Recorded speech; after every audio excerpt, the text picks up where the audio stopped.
মুনবৰিমুখ চেনেলটোলৈ আপোনালোক সকলোকে স্বাগতম জনাইছো বন্ধুসকল আমি ইতিমধ্যে বিভিন্ন ধৰণৰ প্ৰতিযোগিতামূলক পৰীক্ষাত সুধি থকা প্ৰশ্নবিলাকৰ বিভিন্ন সহজ উপায় ব্যৱহাৰ কৰি শিকি আহিছো আজি আমি প্ৰতিযোগিতামূলক পৰীক্ষাত সোধা কিছুমান প্ৰশ্নৰ ডাইৰেক্ট উত্তৰ দিবলৈ চেষ্টা কৰিম যিবোৰ প্ৰশ্ন সাধাৰণতে অভ্যাস নকৰাৰ ফলত আমি কৈ দিব নোৱাৰো বা এই সময় আমাৰ অপব্যয় কৰে গতি তেনেকুৱা প্ৰশ্ন সেই প্ৰশ্নবোৰ হৈছে কিছুমান আমাক নম্বৰ দিয়া থাকে সেই নম্বৰৰ পৰা শুদ্ধ নম্বৰ এটা আমি উলিয়াব লাগে নাইবা অশুদ্ধ নম্বৰ এটা আমি বাছি উলিয়াব লাগে নাইবা আমি মানে কিবা এটা নম্বৰ তাত লিখা নাথাকে সেই নম্বৰটো আমি নিজে লিখিব লাগে that means on the basis of some numbers means the numbers they form a series and we are to find out the sequence of the series and if we can find out the sequence of the series then we can easily find out the number or we can easily find out the wrong number. These type of questions are frequently asked in the competitive examinations. So let us today discuss this type of problems. Ami aji tenekwa dhoroner eta problem alochona koribole chesta korim aru ahok ami hei problem bilak ami oti সহজ কেইটামান প্ৰশ্ন চেষ্টা কৰিম তেনে ধৰিলো প্ৰথমতে আমাক এটা কোৱেশ্চন দিয়া আছে এইটো নিউমেৰিকেল এবিলিটি বুলিও ভাবিব পাৰি বা নিউমেৰিকেল ৰিজনিং বুলিও ভাবিব পাৰি আমাক প্ৰথম প্ৰশ্ন দিয়া আছে what number will come in the gap of the series আমাৰ সিৰিজটো দিয়া আছে 1 3 6 10 এই সংখ্যাটো দিয়া নাই then 21 then 28 তেতিয়া ইয়াতে আমি কি কৰিব লাগিব ই কি পদ্ধতি ব্যৱহাৰ কৰিছে কেনেকৈ এই নম্বৰ কেইটা লিখিছে হেতু উলিয়াবলৈ চেষ্টা কৰিব লাগে ইয়াত আমি কি কৰিম আমাৰ 1 আমি যদি এনে চাও 1 ৰ লগত কিমান সাধাৰণতে আমি যোগ প্ৰক্ৰিয়া ব্যৱহাৰ কৰো 1 ৰ লগত আমি যদি 2 ব্যৱহাৰ প্লাস কৰো তেনলে এটো কিমান পাম 3 পাম 3 ৰ লগত কিমান প্লাস কৰিলে 6 পাম 3 পাম 3 প্লাস কৰিলে 6 পাম আৰু 6 ৰ লগত কিমান প্লাস কৰিলে 10 পাম 4 প্লাস কৰিলে তাৰমানে 2 প্ৰথমটোৰ লগত 2 দ্বিতীয়টোৰ লগত 3 তৃতীয়টোৰ লগত 4 তেনলে ডেফিনেটলি এইটোৰ লগত কিমান প্লাস হ'ব 5 প্লাস হ'ব 5 প্লাস যদি হয় তেনলে আমাৰ आंसर হ'ব 15 আমাৰ आंसर আহিব 15 এই 15 টো হ'ব আমাৰ आंसर মানে আমি হেতু কৰিব যাওতে আমি এই 15 টো যেতিয়া आंसर পালো আমি তাৰ পিছত আমি নেক্সট টো আহিম নেক্সট কোৱেশ্চন আমাৰ ইয়াত 15 টো 15 হ'ব आंसर আৰু নেক্সট কোৱেশ্চনটোত আমি চাম কোনটো আমাৰ কাৰণে आंसर হ'ব আমি ইয়াত দেখিছো এই what number will come in the gap of the series ইয়াত দিছে 3 3 ৰ পিছত কিমান দিয়া আছে 9 9 ৰ পিছত কিমান আছে 27 ইয়াত মানে যদি আমি প্লাস কৰো 3 ৰ লগত কিমান প্লাস কৰিছে 3 ৰ লগত 6 প্লাস কৰিছে ইয়াত 9 ৰ লগত কিমান 18 প্লাস কৰিছে বা আমি এনেকোটো ভাবিব পাৰো 3 ৰ লগত 3 ইনটু কৰিলে 9 9 ৰ লগত 3 ইনটু কৰিলে 27 27 ৰ লগত 3 ইনটু কৰিলে কিবা এটা নাম্বাৰ পাম মানে আমাৰ आंसर টো কিমান হ'ব আমি হেইটো কৰাৰ কাৰণে আমি এনে আমাৰ आंसर কোনটো হ'ব তেতিয়া আমি 27 ৰ লগত 3 ইনটু কৰিলে 81 आंसर পাম আমি এতিয়া আমি মানে 81 आंसर পালো ঠিক তেনেকে আমি যদি ইয়াৰ পিছৰটো চাব যাও ইয়াৰ পিছৰটো আমি ইয়াৰ পিছৰটোত আমি কি কৰিম এইটো আমি এবাৰ মুছি লৈছো আৰু ইয়াৰ পিছৰটো চাবলৈ গলে আমাৰ নেক্সট কোৱেশ্চনটো হ'ব find out the wrong number in the series এইবাৰ আমাক ৰং নাম্বাৰটো উলিয়াব দিছে ৰং নাম্বাৰ উলিয়াবলৈ আমি চাও ইয়াত 15 then 17 then 19 then 23 then 29 এনেকে চালে আমি 15 ৰ লগত আচ্ছা ঠিক আছে 2 প্লাস কৰিলে 17 17 ৰ লগত 2 প্লাস কৰিলে 19 19 ৰ লগত 4 প্লাস কৰিছে 23 ৰ লগত 6 প্লাস কৰিছে মানে আমি এটা সিকোয়েন্স উলিয়াব পৰা নাই তেনেহলে বেলেগ ধৰণে কিবা সিকোয়েন্স উলিয়াব পাৰি নেকি আমি চাও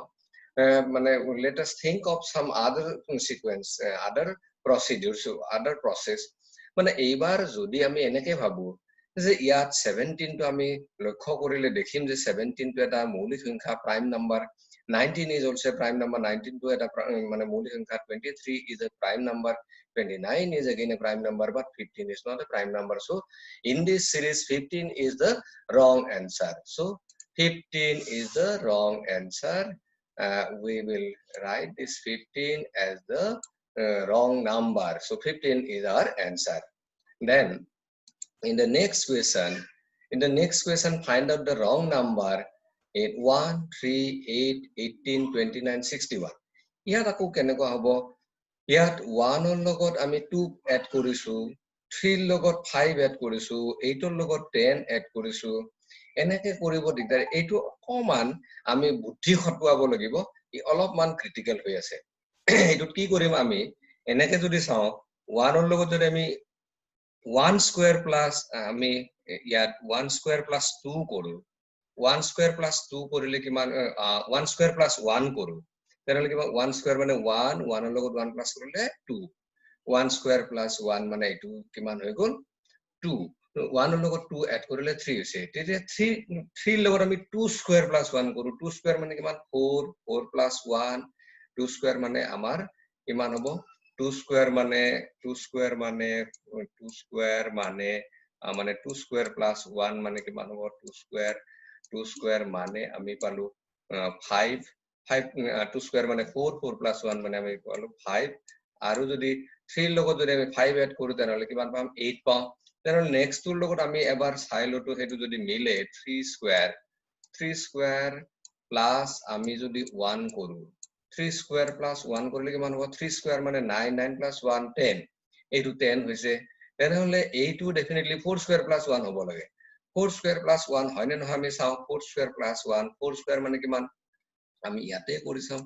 4 স্কয়াৰ মানে 16 প্লাস 1 16 প্লাস 1 যদি কৰো তেনেহলে 18 মানে এইটো হ'ব 16 প্লাস 1 মানে 17 আমি যদি আমি কি কৰো এই 18 ৰ লগত যদি 17 এড কৰো তেনেহলে 35 হ'ব লাগে কিন্তু আমি ইয়াত পাইছো 29 কাৰণে আমাৰ মানে ৰং নাম্বাৰটো হ'ব 29 আমাৰ এনসাৰ হ'ব 29 এইটো হ'ব আমাৰ এনসাৰ গতিকে আমি হেতু লিখি ললো আমি ইয়াতে আৰু নেক্সট এনসাৰটো আমি চাও এতিয়া তেনেহলে নেক্সট এনসাৰ কিমান হ'ব নেক্সট কোৱেশ্চনটো চাও নেক্সট কোৱেশ্চনটোত আমি যদি কৰিব পাৰো তেনেহলে আমাৰ এনেকুৱা সামবিলাক আমি বুজি পোৱাত সহায় হৈ যাব এনেকুৱা সামবিলাক আমি বুজি পোৱাত যদি সহায় হয় এনেকুৱা প্ৰশ্ন এক্সামত